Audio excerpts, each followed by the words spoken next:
Bismillahirrahmanirrahim. Assalamualaikum warahmatullahi wabarakatuh. Alhamdulillahirabbil alamin. Wassalatu wassalamu ala man la nabiyya ba'dah wa ala alihi wa sahbihi wa man walah. Amma ba'd. Ikhwatal Islam azakumullah. Pertama-tama kita senantiasa memuji Allah Subhanahu wa taala dan bersyukur kepadanya atas segala limpah rahmat dan hidayahnya sehingga kita dapat berkumpul kembali di ruang Zoom ini dalam program kajian fikih.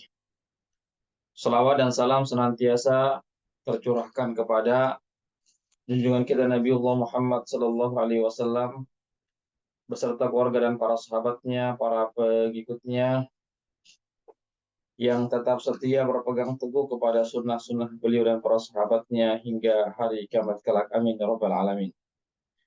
Ikhwatal Islam, azakumullah, para peserta kajian fikih yang sama dimuliakan Allah Subhanahu wa taala. Insyaallah pada malam hari ini kita akan mengkaji tentang hukum seputar jenazah. Hukum seputar jenazah. Pembahasan tentang masalah sholat sudah selesai ya. Pada pekan yang lalu kita membahas tentang sholat Idul Fitri dan Idul Adha. Dan malam hari ini kita membahas tentang hukum seputar pelaksanaan jenazah atau hukum seputar jenazah. Para ulama memberikan bab setelah bab tentang jenazah setelah sholat karena sesuatu yang paling penting sekali yang diberikan perlakuan kepada si mayit adalah sholat. Oleh karena itu dikenal dengan sholat jenazah, yaitu yang paling penting sekali dalam amal yang dilakukan untuk si mayat, yaitu sholat jenazah. Oleh karena itulah sehingga dinamakan dengan sholat jenazah. Meskipun dalam sholat jenazah itu tidak ada ruku, tidak ada sujud, ya tidak ada duduk di antara dua sujud, ya, tetapi tetap dinamakan sholat jenazah karena sholat jenazah ini dipersyaratkan dengan syarat yang hampir banyak pada yang ada pada syarat-syarat sholat, seperti mesti menutup aurat bagi yang melaksanakannya, kemudian tidak boleh berbicara kecuali apa yang tertera dalam hadis-hadis Rasulullah SAW dan terkait dengan bacaan-bacaan dan doa-doanya harus bersuci terlebih dahulu, ya, sehingga wajarlah kalau sholat jenazah ini meskipun tidak ada ruku, sujud dan duduk di antara dua sujud, tetapi tetap dikatakan sebagai sholat jenazah. Ikhwatal Islam azakumullah. Baiklah, sebelum kita membahas tentang pelaksanaan sholat jenazah, maka kami sebagai pengantar dari pembahasan hukum seputar jenazah ini, poin yang pertama adalah hukum sebagaimana yang kami kaji ya. Kami mengkaji dari sebuah kitab, ya, kitabnya yang berjudul Ibhajul Mu'minin. Ya, Ibhajul Mu'minin, ya, Ibhajul Mu'minin. Ini nama kitab, ini kitabnya, ya, Ibhajul Mu'minin, ya, syarah Manhajus Salikin wa Tawdih al-Fiqhi Fiddin. Ya, ini buku yang kita kaji ya. Salah satu buku yang sangat bagus ya dalam pembahasan tentang masalah fikih yang ditulis oleh salah seorang ulama besar yang bernama Abdullah bin Abdurrahman bin Abdullah Al-Jibrin rahimahullahu taala, semoga Allah merahmati beliau. Ya. Baiklah, kita langsung saja ya membahas tentang kitab ini, ya, tentang masalah jenazah atau hukum seputar jenazah. Sebagai muqaddimah, pengantar dari penjelasan masalah hukum seputar jenazah, ada beberapa poin yang beliau sebutkan dalam kitabnya ini, ya, yaitu hukum tamanni al-maut, ya, hukum berangan-angan mengharapkan kematian. Ya, artinya apakah boleh seseorang itu mengharapkan kematian? Ya, apakah seseorang itu boleh mengharapkan kematian seandainya dia tertimpa satu musibah atau penyakit, apakah dia boleh berandai-andai agar segera diwafatkan oleh Allah Subhanahu wa taala? Jawabannya adalah, ya, dalam kitab ini disebutkan bahwasanya para ulama mensahihkan hadis-hadis yang menunjukkan bahwasanya tidak boleh seseorang mengharapkan kematian. Ya, jadi ada hadis-hadis yang mana para ulama mengatakan itu hadis-hadis yang sahih yang menunjukkan bahwasanya larangan atau seseorang tidak boleh mengharapkan kematian kecuali jika dia takut terjadi fitnah, kecuali jika dia khawatir takut terjadi fitnah pada dirinya, maka dia boleh mengharapkan kematian. Ya, boleh dia mengharapkan kematian. Ya, maka bagi orang yang apa namanya, ya, eh, itu pun orang yang itu pun yang apa namanya itu pun yang eh, takut terhadap kematian, maaf, seseorang yang takut terhadap fitnah yang terjadi pada dirinya, maka sebaiknya dia mengatakan, ya, dalam doanya, an yaqula Allahumma ahyini idza kanatil hayatu khairan li wa tawaffani idza kanatil wafa khairan li. Ya. Ya, maka seseorang yang barangkali tertimpa satu musibah atau penyakit yang sangat besar, maka seyogyanya dia berdoa kepada Allah Subhanahu wa taala, ya, yang bunyinya Allahumma ahyini idza kanatil haya khairan li. Ya Allah, hidupkanlah aku apabila kehidupan itu lebih baik bagiku. Ya. Wa tawaffani idza kanatil wafatu khairan li. Dan wafatkanlah aku seandainya wafat itu adalah kebaikan atau lebih baik bagi saya. Ya, ini, ya, dan dalam doa ini, ya, tidak ada mengharapkan namanya kematian. Ya, tidak ada di dalamnya mengharapkan kematian. Ya, ini doa yang tadi kami bacakan itu terdapat dalam hadis riwayat Bukhari dan Muslim. Ya, doa tersebut tertera dalam hadis riwayat Bukhari dan Muslim dalam hadis yang sahih. Ya, sekali lagi, seandainya ada seseorang atau seandainya kita misalnya tertimpa satu penyakit atau musibah yang besar, maka janganlah kita mengharapkan kematian. Ya, jangan mengatakan, ya Allah, wafatkanlah aku segera, ya Allah. Ya Allah, matikanlah aku segera, ya Allah. Saya sudah tidak tahan, ya Allah, dengan penyakit ini. Ya, ya, tidak diperkenankan, ya, atau tidak diperbolehkan mengucapkan kata-kata tersebut atau doa tersebut. Tetapi yang utama adalah sebagaimana doa yang tadi saya bacakan, Allahumma ahyini idza kanatil hayatu khairan li wa tawaffani idza kanatil wafatu khairan li. Ini yang Nabi ajarkan kepada kita. Doa tatkala kita tertimpa musibah, ya, atau penyakit misalnya yang sangat berat misalnya, yaitu kita mengatakan, ya Allah, jika sekiranya kehidupan itu baik bagiku, maka hidupkanlah aku, sembuhkanlah aku. Namun jika kematian itu lebih baik bagiku, maka wafatkanlah aku. Itu. Di sini tidak ada namanya mengharapkan kematian ya, tetapi di sini tetap ada namanya roja, pengharapan kepada Allah Subhanahu wa taala. Kenapa kita tidak diperkenankan atau tidak diperbolehkan mengharapkan kematian tatkala ada musibah yang menimpa kita? Karena telah terdapat dalam hadis Rasulullah Shallallahu Alaihi Wasallam yang bunyinya la yatamannayanna ahadun minkubul mauta lidurrin nazala bihi.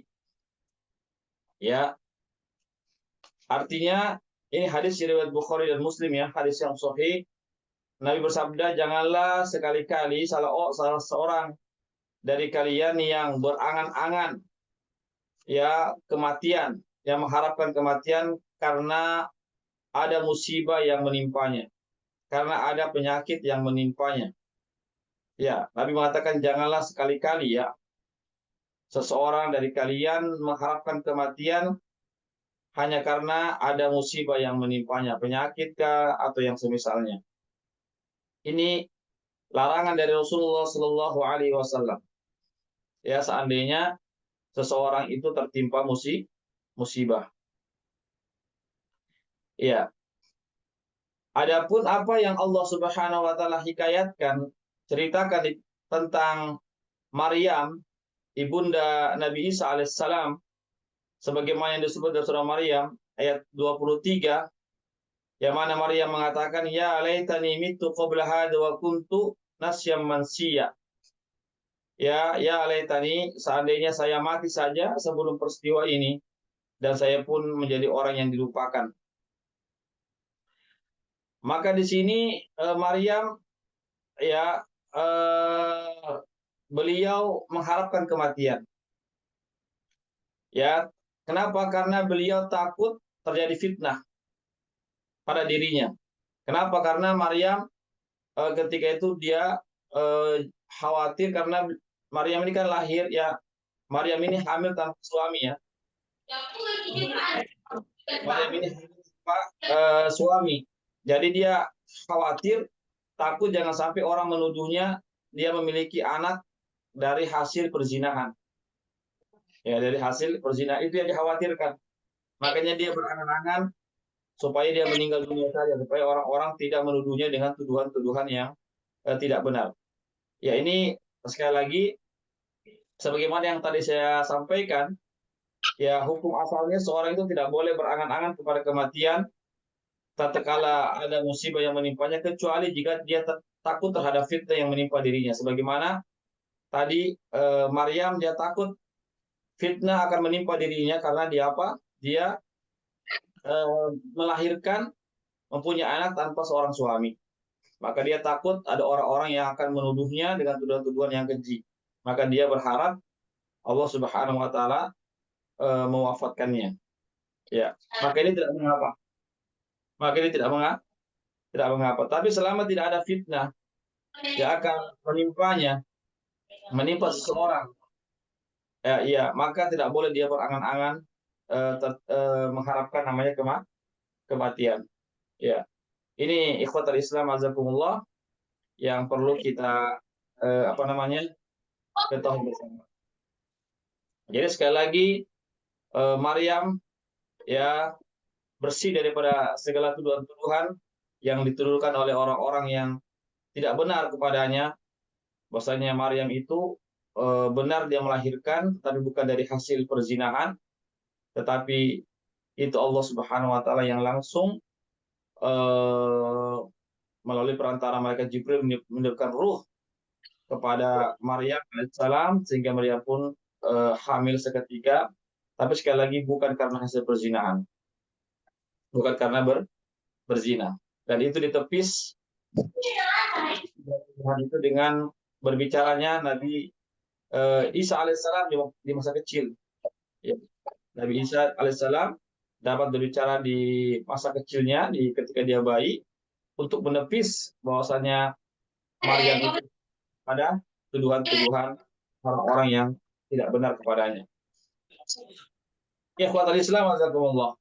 Jadi sekali lagi, masalahnya tidak boleh seorang itu mengharapkan kematian. Ya, tatkala ada musibah yang menimpanya, kecuali kalau dia khawatir atau takut terhadap fitnah yang menimpanya, sebagaimana Maryam tadi, dia khawatir tertimpa fitnah kepadanya, maka dia mengharapkan kematian kepada Allah Subhanahu wa Ta'ala. Jadi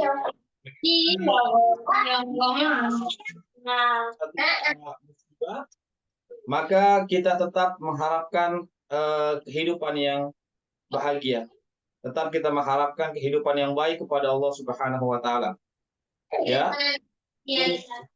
Tertimpa musibah, penyakit yang sangat besar, tetapi tetap kita berharap mendapatkan kehidupan yang bahagia. Ya.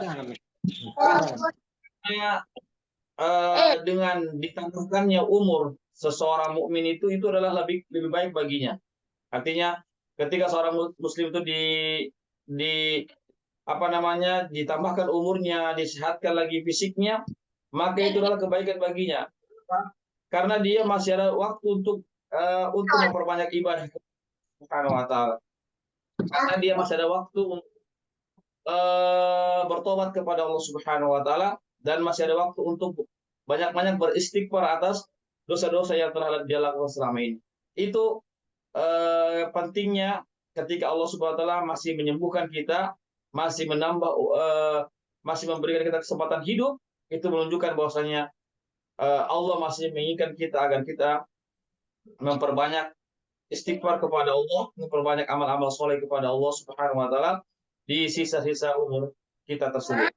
Oleh karena itu, ya janganlah kita mengharapkan kematian tatkala ada musibah yang menimpa kita, tetapi kita tetap mengharapkan kesembuhan, mengharapkan kehidupan yang bahagia, yang baik. Dengannya itu kita bisa mengisi sisa-sisa kehidupan kita dengan banyak-banyak untuk bertakarub kepada Allah, banyak-banyak untuk beramal soleh dan beristighfar, mohon ampun kepada Allah Subhanahu wa Ta'ala atas dosa-dosa yang kita telah lakukan selama ini. Ya, itu poin yang pertama ya, tentang hukum mengharapkan kematian, apakah boleh atau tidak, sudah kami jawab berdasarkan apa yang tertera dalam kitab ini. Baik, para peserta kajian fikih rahimakumullah, ya kita lanjutkan. Poin yang kedua yang kita bahas dalam kitab ini adalah hukum berobat. Hukum berobat. Apakah seorang itu boleh berobat ketika tertimpa penyakit, atau lebih utamanya dia tinggalkan berobat? Ya, lebih utamanya dia tinggalkan atau tidak perlu berobat. Mana yang lebih utama, berobat atau tidak berobat? Jawabannya adalah dalam kitab ini disebutkan, apabila seorang itu sakit, ya, lalu penyakitnya itu sudah sangat lama, ya, sehingga dia menyusahkan dirinya, ya. Kenapa? Karena dengan penyakitnya itu dia sukar atau tidak bisa beraktivitas lagi, beramal-amal yang sebagaimana mestinya, ya, membuat dia lelah dan seterusnya, ya, dan dia pun menyukai, ya, agar penyakit itu segera hilang. Ya, dia berharap agar penyakit itu segera hilang. Maka diperbolehkan baginya untuk berobat. Ya, maka diperbolehkan baginya untuk berobat agar dengan obat itu penyakitnya bisa disembuhkan atau diringankan. Ya, atau dia menggunakan obat sampai, ya, keadaannya itu menjadi baik. Ya. Kenapa demikian? Karena Nabi kita Muhammad SAW memerintahkan kita untuk berobat tatkala kita terkena penyakit.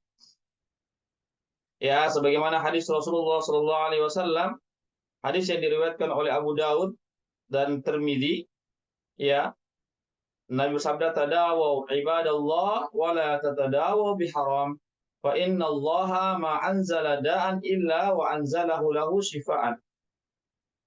wahai hamba Allah, wahai para hamba Allah, berobatlah kalian. Namun janganlah kalian berobat dengan sesuatu yang diharamkan. Ya, jadi Nabi menyuruh kita untuk berobat, ya, tetapi jangan kita berobat dengan obat yang diharamkan, sesuatu yang diharamkan dalam Islam. Kenapa? Karena Allah Subhanahu wa taala tidaklah menurunkan obat penyakit, melainkan Allah juga menurunkan obatnya. Jadi yakinlah penyakit apa saja yang menimpa kita, insya Allah itu ada obatnya selama kita mau berusaha dan mau berharap kesembuhan dari Allah Subhanahu wa taala. Tapi jangan berobat dengan sesuatu yang diharamkan oleh Allah Subhanahu wa taala. Jadi berdasarkan hadis ini menunjukkan bahwasanya ini perintah perintah Rasulullah SAW untuk kita berobat tatkala kita terkena penyakit. Kenapa? Karena Allah menurunkan penyakit juga menurunkan obatnya. Ya, itu. Ya, sebagian ulama memberikan rincian ya tentang mana lebih utama dia berobat atau dia tidak berobat tatkala dia terkena penyakit.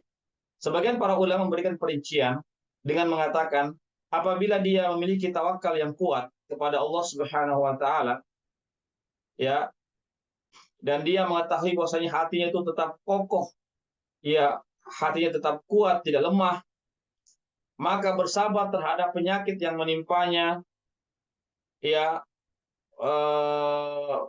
maka dengan bersabar terhadap penyakit yang menimpanya itu lebih utama, ya, lebih utama dia bersabar sampai Allah Subhanahu wa taala menetapkan dengan takdir yang lainnya.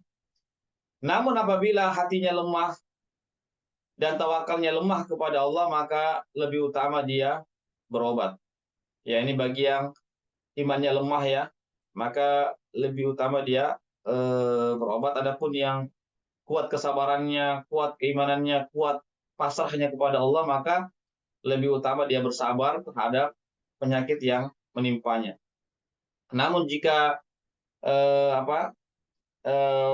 hatinya lemah, imannya lemah, tawakalnya lemah, maka lebih utama dia berobat sampai penyakitnya itu hilang atau sampai Allah menakdirkan dengan takdir yang dia kehendaki. Ini ikhwatal Islam azakumullah, para peserta kajian fikih, ya, poin yang kedua tentang hukum berobat. Jadi intinya hukum berobat adalah boleh. Silakan tatkala kita terkena penyakit, silakan kita berobat. Obat-obatan medis kah atau obat-obatan dengan herbalis, ya, misalnya, atau tumbuh-tumbuhan, silahkan selama itu sesuatu yang dihalalkan bukan yang diharamkan, ya, selama obat itu obat yang diharamkan bukan obat yang selama obat yang dihalalkan, ya, maaf, bukan obat yang terlarang atau yang diharamkan dalam Islam. Itu yang harus kita pahami. Silakan berobat, tetapi jangan berobat dengan obat yang diharamkan, dengan sesuatu yang diharamkan, ya. Ini yang perlu kita ketahui. Baik, yang berikutnya adalah, ya, para kajian fikih yang sama dimuliakan Allah Subhanahu wa taala. Poin yang ketiga yang terdapat dalam kitab ini adalah iyadatul marid, yaitu membesuk orang yang sakit. Ya, membesuk orang yang sakit. Apabila ada seorang yang sakit, maka dianjurkan bagi teman-temannya, rekan-rekannya, sahabat-sahabatnya atau keluarganya untuk, ya, membesuknya.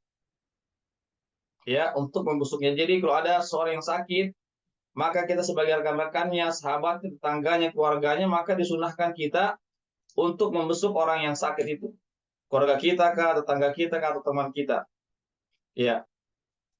Dan apabila orang-orang yang membesuk orang yang sakit ini, maka dia dianjurkan untuk memberikan semacam sugesti. Ya, sugesti artinya memberikan kepadanya bahwasanya dia itu insya Allah akan sembuh, gitu. Itu maksudnya, memberikan dia kabar gembira. Jangan menakut-nakuti, ya. tapi dia katakan insyaallah la ba'sa tuhur, ini tidak mengapa. Ya ini penghapus dosa misalnya, insyaallah Allah akan sembuhkan begitu. Jadi berikan dia berita gembira, jangan berikan dia rasa takut terhadap penyakit itu. Ya, dengan adanya berita gembira maka dia akan memiliki semangat untuk hidup, semangat untuk sembuh kembali, begitu. Ya, dan orang-orang yang membesuk orang yang sakit ini juga diharapkan untuk mengingatkan orang yang sakit itu agar bertobat kepada Allah Subhanahu wa taala. Ya, agar bertobat kepada Allah Subhanahu wa taala. Boleh jadi juga karena faktor penyakit itu karena faktor dosa yang kita lakukan. Itu bisa bisa saya terjadi ya. Allah menguji kita dengan penyakit karena dosa kita, maka kesempatan ketika kita sakit memperbanyak tobat kepada Allah Subhanahu wa taala. Begitu juga diharapkan bagi orang-orang yang membesuk orang yang sakit itu adalah agar mengingatkan kepada orang yang sakit itu untuk menuliskan wasiatnya. Seandainya dia punya wasiat, ya maka dia segera untuk menuliskan wasiatnya. Ya ini penting ya, menuliskan wasiat karena boleh jadi dia meninggal dunia dan ada hal-hal yang perlu dia wasiatkan. Ya, begitu. Kemudian juga diharapkan bagi orang-orang yang membesuk orang yang sakit itu untuk itu tadi memberikan berita gembira kepada orang yang sakit agar orang sakit itu mendapat kesembuhan yang disegerakan. Ya artinya kita katakan insya Allah Allah segera sembuhkan, insya Allah ya insya Allah Allah akan memberikan kesembuhan ya dengan segera begitu. Jadi ini memberikan sugesti kepada orang yang sakit itu sehingga dia ada harapan untuk segera sembuh. Ya, artinya dengan ada sugesti itu sehingga orang yang sakit itu pun ya kita katakan kepadanya bahwasanya dengan segera dia sembuh itu maka dia akan lebih lagi giat untuk beribadah kepada Allah Subhanahu wa taala. Ya, dan semoga Allah Subhanahu wa taala juga segera mengembalikan kesehatannya kembali ya sebagaimana sedia kalanya. Begitu juga bagi orang yang membesuk orang yang sakit itu, maka hendaklah dia bersungguh-sungguh untuk mendoakan orang yang sakit.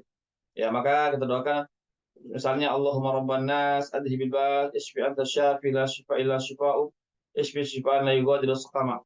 Ya, itu doa yang kita biasa ya ucapkan atau doakan kepada orang yang sakit, Allahumma rabban nas adhibil ba'as.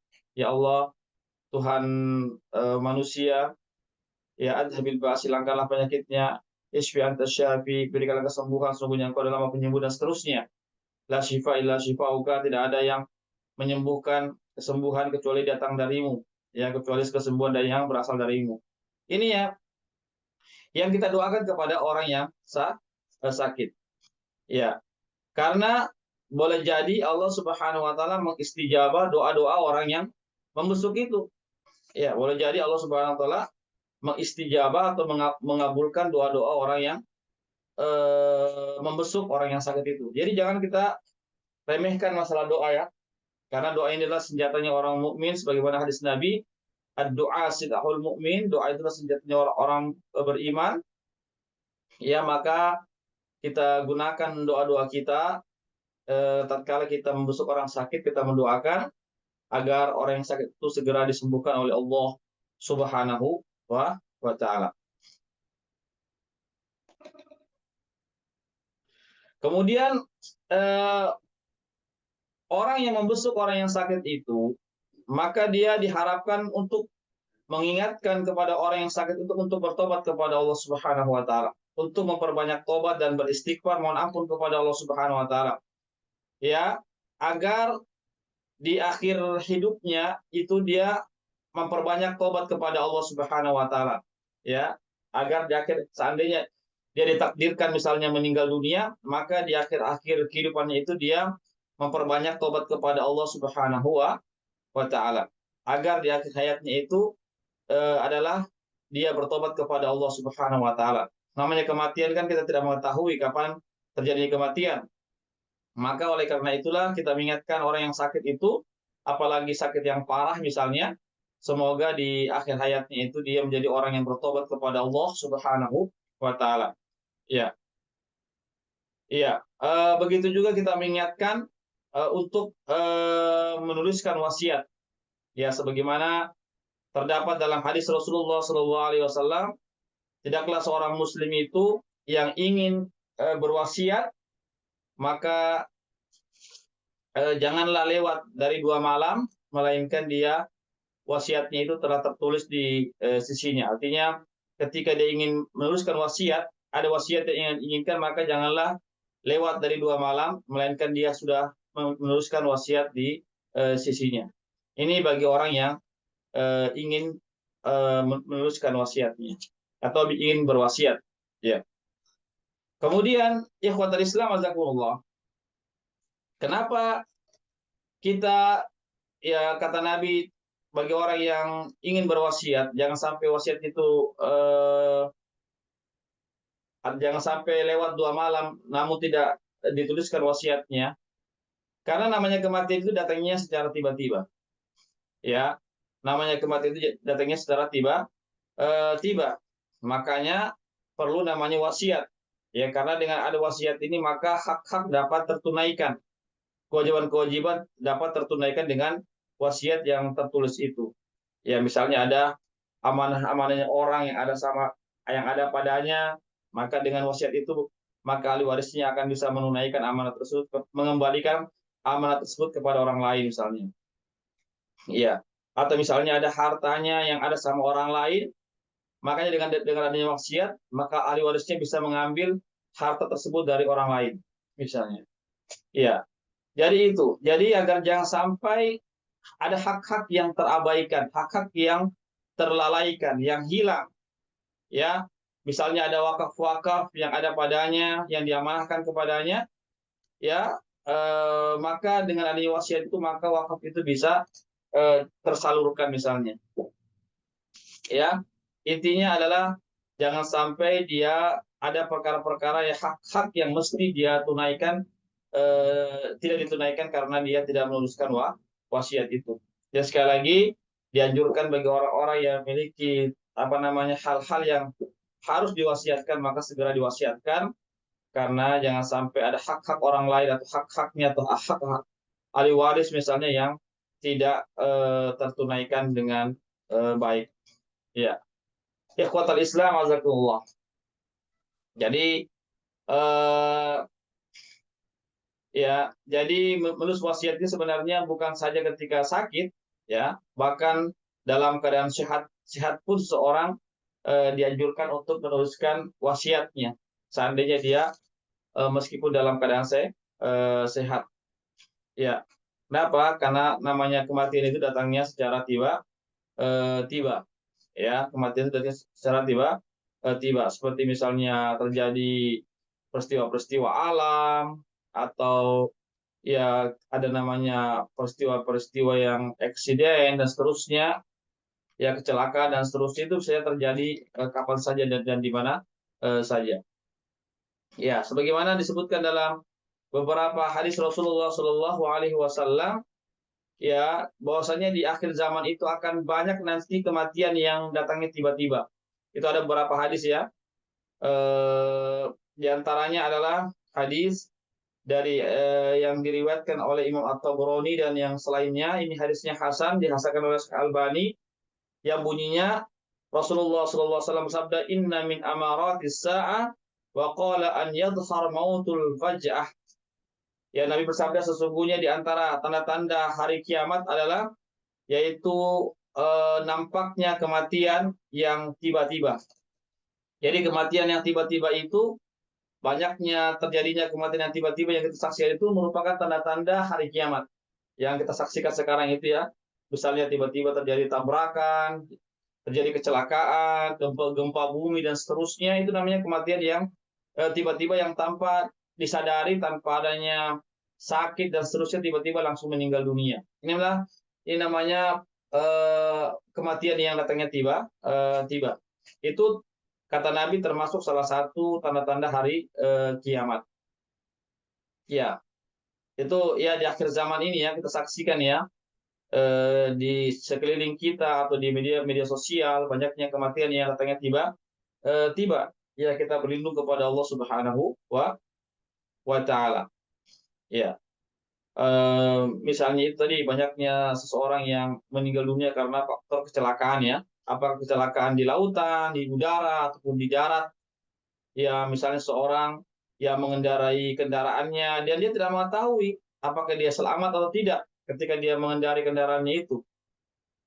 Iya, meskipun barangkali seseorang itu sudah berupaya untuk berjalan dengan kecepatan yang standar, tapi namanya kecelakaan bisa saja terjadi kapan saja, ya dan seterusnya. Oleh karena itu intinya, maka menuliskan wasiat itu seandainya kita punya wasiat, maka segera dituliskan, ya jangan sampai ada hak-hak yang terabaikan, yang tidak tertunaikan atau kewajiban yang tidak tertunaikan karena tidak sempat menuliskan wasiat sehingga dan datangnya kematian sehingga tidak sempat menuliskan wasiatnya. Ya, ikhwatal Islam, azakumullah. Ya, sedikit lagi yang berikutnya adalah mengingat kematian. Poin yang berikutnya adalah yang terdapat dalam kitab ini adalah mengingat kematian. Artinya selalu mengingat kematian. Ya, disebutkan dalam hadis yang diriwayatkan Imam Tirmidzi dan yang selainnya, ya. Hadisnya hasan ya. Ya, maaf ya, hadisnya sahih ya, yang bunyinya Nabi bersabda aksiru dzikra hadimil ladzat. Ya, perbanyaklah kata Nabi mengingat yang menghancurkan kelezatan atau yang menghilang atau yang memutuskan kelezatan. Yang dimaksud adalah kematian.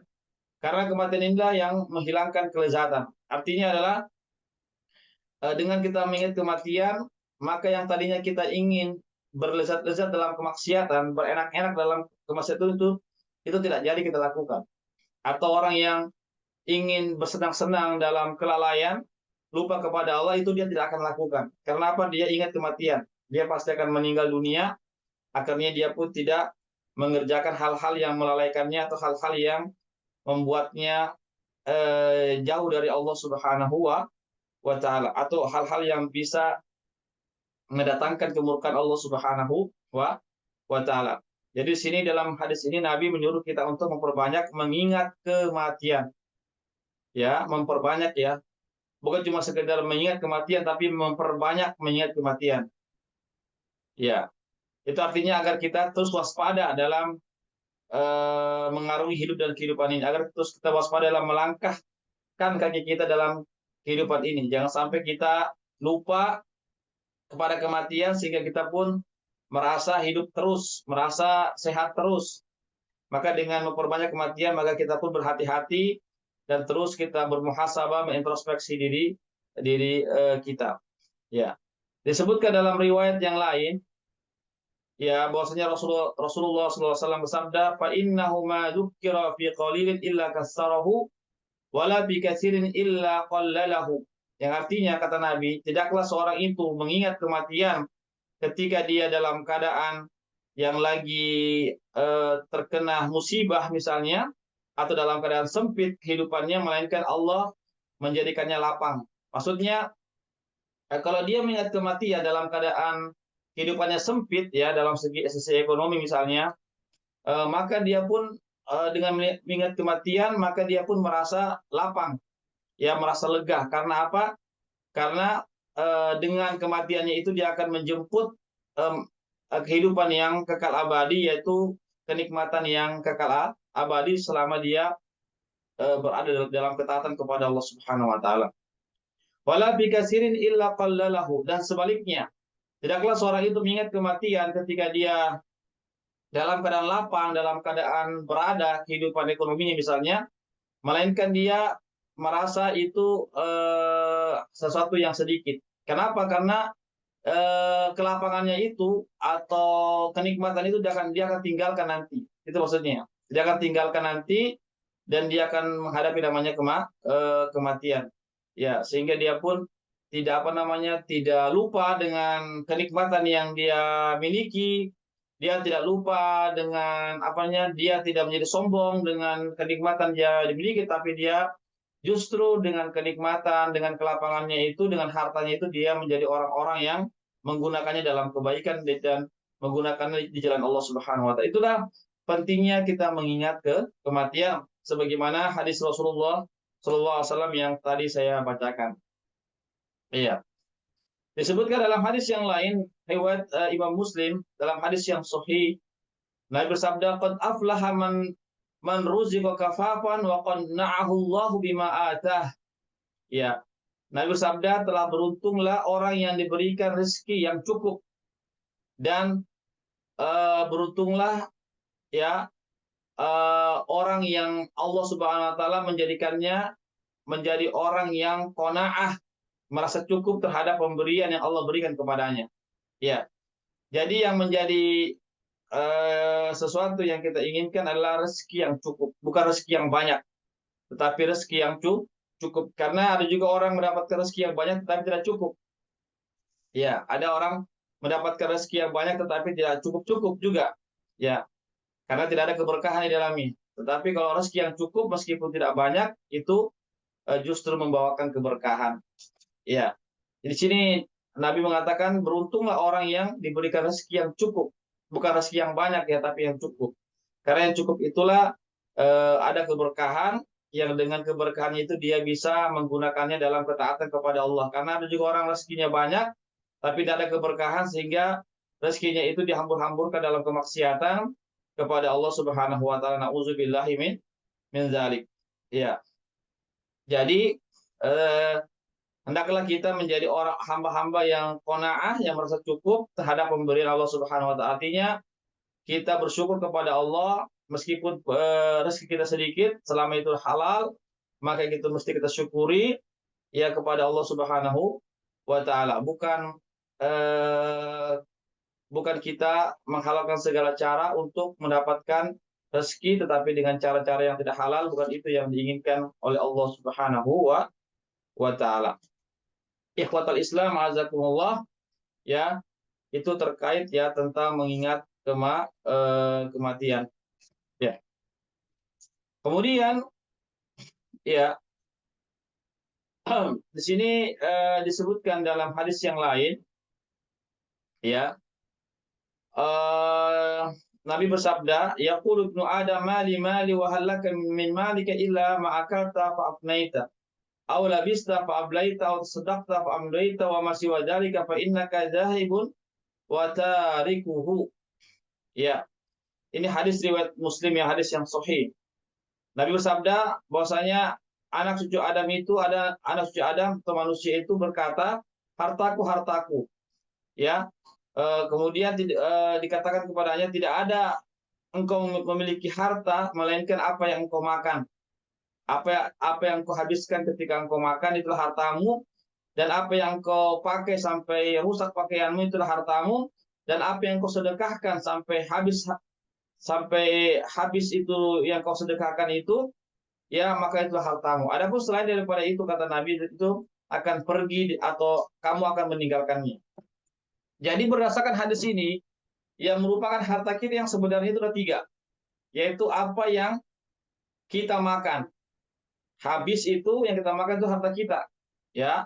Yang kedua, apa yang kita pakai, pakaian itu, ya, lalu usang pakaian itu, itulah harta kita. Yang ketiga adalah apa yang kita sedekahkan. Ya, apa yang kita keluarkan, apa yang habis kita keluarkan, itulah harta kita. Adapun selain daripada ketiga itu bukan harta kita. Itu akan pergi sendirinya atau kita akan meninggalkan harta tersebut. Ini yang harus kita pahami semua ikhwatul Islam azakumullah terkait tentang masalah ini. Ya. Kemudian disebutkan dalam hadis Rasulullah Shallallahu alaihi wasallam, hadis yang sahih ini ya atau hadis yang hasan, disebutkan tentang siapakah orang yang cerdas. Kata Nabi, al-kayyisu man dana nafsahu wa amila lima ba'dal maut. Orang yang cerdas adalah orang yang senantiasa mengintrospeksi dirinya dan orang yang mempersiapkan bekalnya menghadapi kematian. Ya, orang yang beramal untuk menghadapi kematian. Sedangkan orang yang bodoh adalah orang yang memperturutkan hawa nafsunya dan berangan-angan kepada Allah Subhanahu wa taala namun tidak mau beramal. Inilah ciri-ciri atau definisi orang yang cerdas dan orang yang bodoh menurut Rasulullah Shallallahu Alaihi Wasallam. Barangkali ini yang bisa kami sampaikan, pemirsa kajian fikih yang sama berbahagia, yaitu tentang muqaddimah, pengantar tentang hukum seputar jenazah sebelum kita membahas tentang pelaksanaan atau hukum seputar jenazah. Ini muqaddimahnya, pengantarnya tentang masalah apa? 4 poin, kalau tidak salah yang kami sebutkan tentang muqaddimah di kajian fikih malam hari ini. Baiklah, ya silakan kalau ada yang mau bertanya, disilahkan ya. Bisa langsung bertanya atau lewat room chat. Ya, silakan. Kajian kita sampai jam 10.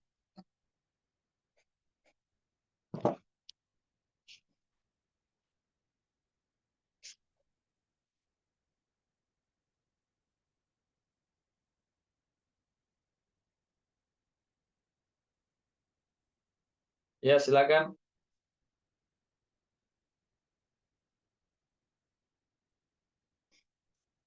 Kalau tidak ada, saya sambung lagi sedikit ya. Baik, saya akan sambung ya tentang urgensi mengingat kematian ya. Pentingnya kita mengingat kematian. Apabila seseorang itu mengingat kematian, ketika dia memiliki harta yang banyak misalnya, dia memiliki usaha-usaha dagang dan seterusnya, maka dia akan menjadi orang yang zuhud. Kalau dia mengingat kematian ya dalam keadaan dia lapang, seperti dia punya harta yang banyak, dia sebagai seorang saudagar, pedagang dan seterusnya, maka dia akan menjadi seorang yang zuhud.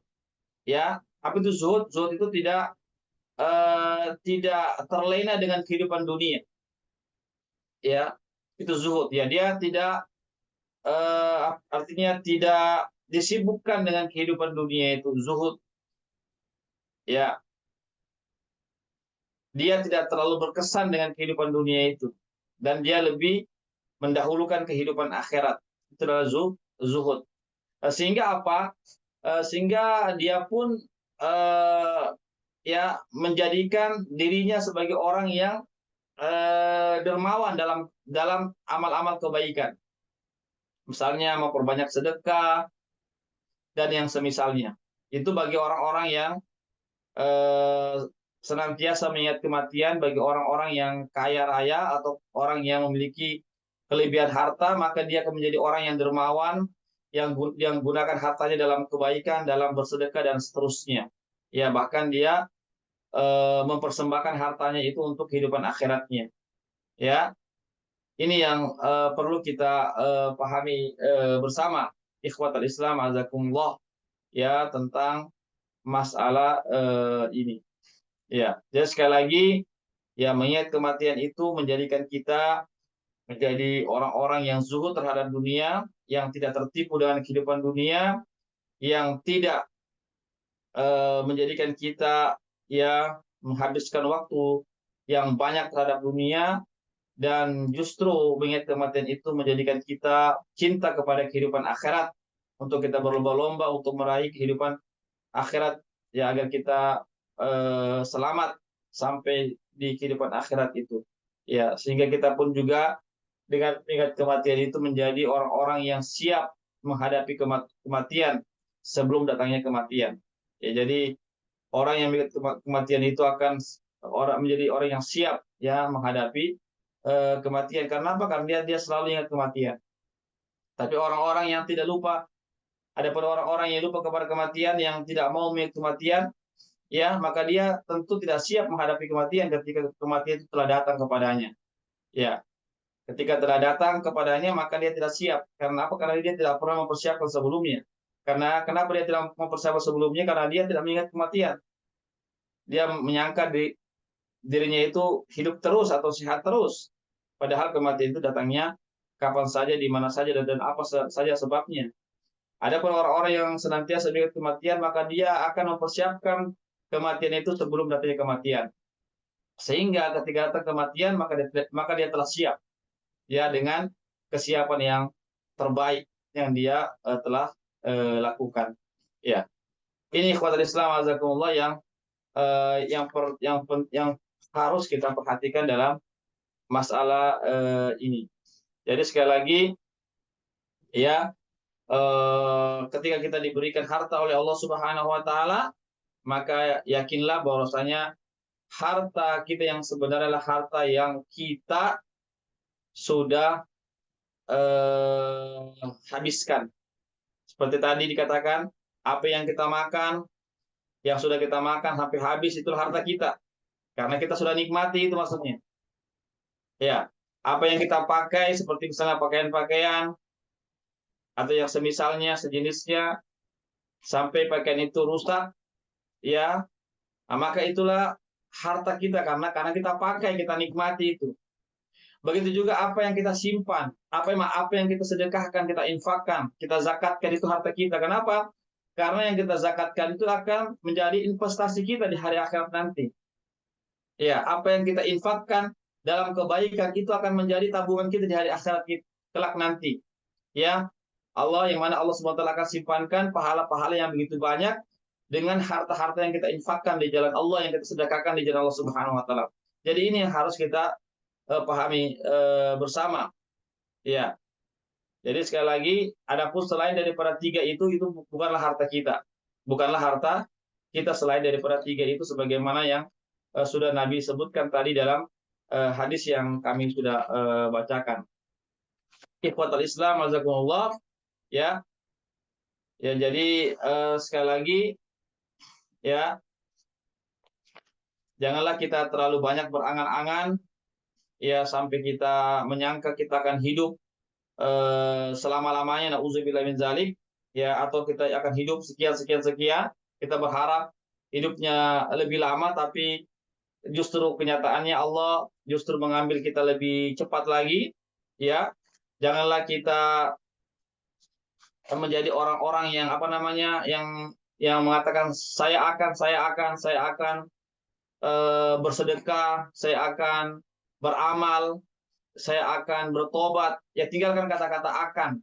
Tapi kita justru segera kita bertobat, segera kita beramal, segera kita melakukan amal-amal kebaikan, bersedekah dan seterusnya.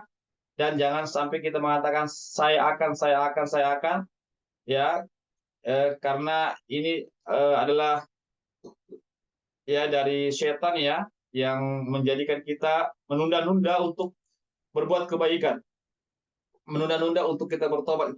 Itulah perbuatan setan, ya, membuat kita menunda-nunda dalam kebaikan, menunda-nunda dalam untuk bersedekah atau bertobat kepada Allah Subhanahu wa taala.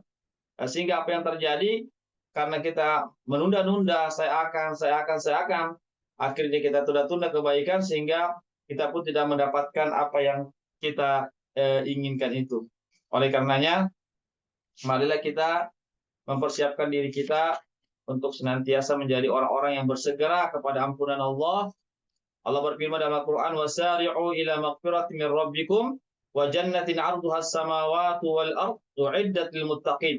Maka bersegeralah kalian kepada ampunan Allah dan surganya yang luasnya seluas langit dan bumi, yang dipersiapkan bagi orang-orang yang bertakwa.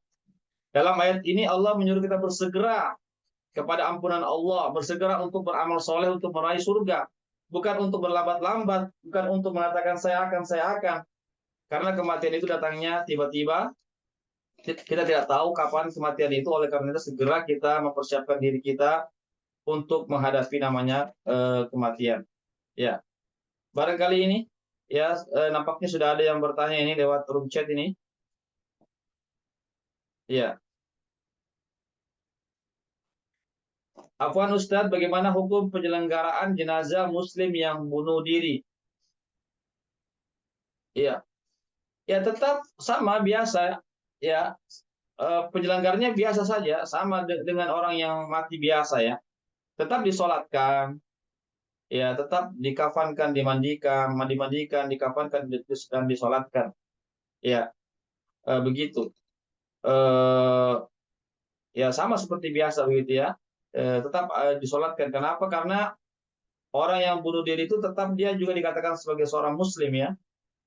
Tetap dia dikatakan seorang Muslim.